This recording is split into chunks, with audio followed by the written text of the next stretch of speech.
வீட்டில் இன்றைக்கி என்ன ஸ்பெஷல் பார்த்துடலாமா?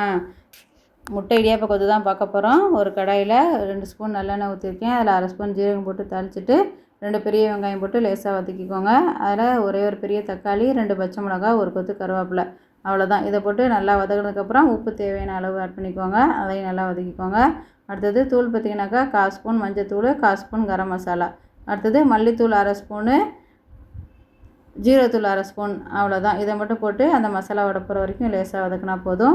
அடுத்தது இஞ்சி பூண்டு விழுது ஒரு 3/4 ஸ்பூன் போல் ஆட் பண்ணியிருக்கேன். அதையும் நல்லா வதக்கிக்கோங்க, அந்த பச்சை வடை போட்டும். அதுக்கப்புறம் இது வதக்கினதை ஓரமாக ஒதுக்கிட்டு அதிலேயே 2 முட்டையை மட்டும் ஆட் பண்ணிக்கிறேன்.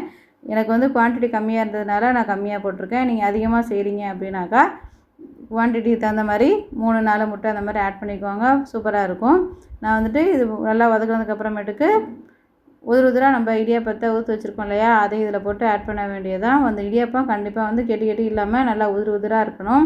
அப்போ தான் இந்த மசாலா ஒன்றுக்கு ஒன்று ஒட்டி நல்லா வரும். இல்லாட்டி வெறும் இடியாப்பம் மாதிரி அங்கங்கே நிற்கும், அப்புறம் பிள்ளைங்க சாப்பிட மாட்டாங்க. ஸோ அது மட்டும் நோட் பண்ணிவிட்டு நீங்கள் நல்லா ஒன்றுக்கு ஒன்று இது இல்லாமல் நல்லா கிளறிக்கோங்க.